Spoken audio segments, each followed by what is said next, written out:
సూర్యాపేట జిల్లా హుజూర్నగర్ మండలం పరిధిలో బూరుగడ్డ గ్రామంలో కాంగ్రెస్ మరియు మిత్రపక్షాలు సిపిఐ, సిపిఎం, టీడీపీ, జనసేన బలపరిచిన సర్పంచ్ అభ్యర్థి యారగాని రాధా నాగరాజు ఉంగరం గుర్తుకి ఓటు వేసి గెలిపించాలని యారగాని నాగరాజు హుజూర్నగర్ వ్యవసాయ market committee chairperson Renuka Arun Kumar Deshmukh, మాజీ ఎంపీపీ గూడెం శ్రీను, వార్డు మెంబర్లు, కాంగ్రెస్ పార్టీ అభిమానులు, మిత్రపక్షాలు కలిసి అత్యధిక సంఖ్యలో పాల్గొని అత్యధిక మెజార్టీతో గెలిపించాలని ఓటర్లను కోరారు.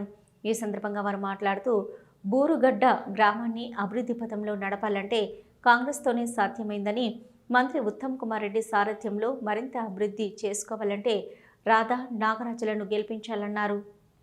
గ్రామంలో సిపిఐ, సిపిఎం, టీడీపీ, కాంగ్రెస్ పార్టీలు బలపరిచిన అభ్యర్థి యారగాని రాధా నాగరాజు గారు మేము పోటీ చేస్తున్నాము. ఈ గుర్తుపై ప్రజలందరూ కూడా నమ్మకం ఉంచి మమ్మల్ని గెలిపించి గ్రామాభివృద్ధికి సహకరించగలని కోరుతున్నాను. మేము గత 4 సంవత్సరాల నుంచి కూడా కొంతకాలం నుంచి కూడా ప్రజల అవసరాల మేరకు పనిచేసుకుంటూ వస్తున్నాము. ప్రజలకు ఏ విధమైన ఇబ్బందులు వచ్చినా కానీ, ఏ విధమైన వాళ్ళకి సహాయ సహకారం కావాలన్నా కానీ చేసుకుంటూ వస్తున్నాము. ఏ హోదా లేకుండా కూడా ఎన్నో చేసినాం. ఈ సర్పంచ్ అనే హోదా ఉంటే ఖచ్చితంగా అధికారంలో కాంగ్రెస్ పార్టీ ఉంది.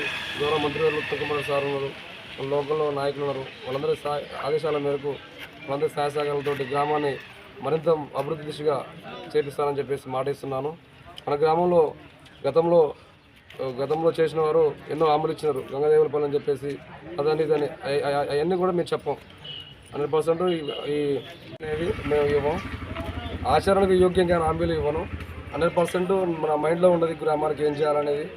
ఖచ్చితంగా గ్రామాభివృద్ధికి ఏ విధంగా చేయాలో ఖచ్చితంగా చేసి చూపిస్తానని, నాకు ఒకసారి అవకాశం ఇవ్వాలని చెప్పేసి యువకునిగా నాకు ఒకసారి అవకాశం ఇవ్వండి, గ్రామాన్ని అభివృద్ధి చేసి చూపిస్తాను. ఈరోజు గ్రామ పంచాయతీ ఎలక్షన్లో యారగాని రాధా నాగరాజు గారు పోటీ చేస్తున్నారు. గతంలో మన గ్రామంలో ఏ వర్క్ జరిగినా, ఎటువంటి సీసీ రోడ్డు కావచ్చు, కాలువలు కావచ్చు, బ్రిడ్జిలు కావచ్చు, లింక్ రోడ్లు కావచ్చు, తర్వాత గ్రామ పంచాయతీ బిల్డింగ్స్ కావచ్చు, అంగన్వాడీ బిల్డింగ్స్ కావచ్చు, పశువుల ఆసుపత్రి, సబ్స్టేషను, తర్వాత ఉజునాటు బూరుగడ్డ రోడ్డు, బూరుగడ్డ నుంచి రాయనగూడెం, బూరుగడ్డ నుంచి బేటోలు, ఈ రోడ్లన్నీ కూడా కాంగ్రెస్ పార్టీ హామీలో జరిగినాయి.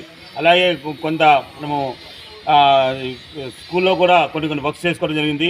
అలాగే మేము గతంలో ఇప్పుడైతే మనం చూస్తున్నాము, గతంలో 2000 సంవత్సరంలోనే మేము దాదాపు 11 ఎకరాలు ల్యాండ్ కొనేసి పేదల కోసం ఇల్లు తీసుకోవడం జరిగింది. అది ఈ మధ్య కాలంలోనే మళ్ళీ ఉత్తమ్ కుమార్ సహకారంతో మరి ఇళ్ళ ప్లాట్ కూడా ఇవ్వడం జరిగింది. రాబోయే రోజుల్లో రేపు ఈ ఎలక్షన్ జరిగిన తర్వాత గ్రామంలో నిరుపేదైనటువంటి అందరికి కూడా ఇల్లు ఇస్తామని చెప్పి కూడా ఈ సభావేదిక మీకు హామీ ఇస్తున్నాము. అలాగే అంతేకాకుండా గ్రామంలో ఎటువంటి అభివృద్ధి జరిగినా సరే కాంగ్రెస్ పార్టీ సర్పంచ్ ఉన్న టైంలో జరిగింది తప్పితే మీరు చూడవచ్చు, ఏ రోడ్డు వేసుకున్నా సరే 90% మేము సర్పంచ్ ఉన్నప్పుడే, కాంగ్రెస్ పార్టీ సర్పంచ్ ఉన్నప్పుడు అయినాయి.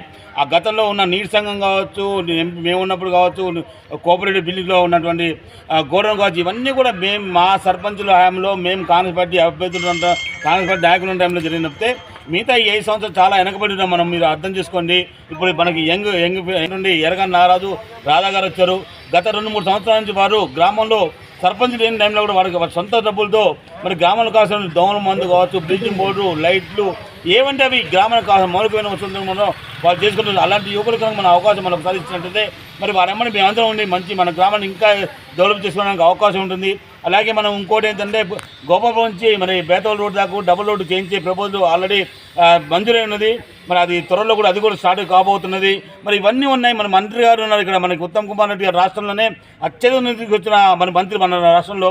మరి అటువంటి మంత్రి కింద మన అందరం ఉన్నాం కాబట్టి మనం మన గ్రామానికి ఎక్కువ నిధులు తీసుకొచ్చుకొని మన గ్రామాన్ని మంచి అభివృద్ధి చేసుకోవచ్చని చెప్పి మీ ద్వారా తెలియజేస్తూ గ్రామస్తులకు ఒకసారి ఆలోచించి మరి రాధా నాగరాజు గారికి అత్యధికమైన మెజార్టీ ఇస్తారని ఆశిస్తూ ఈ అవకాశం మీ అందరికీ ధన్యవాదాలు చేస్తూ ముగిస్తున్నాను.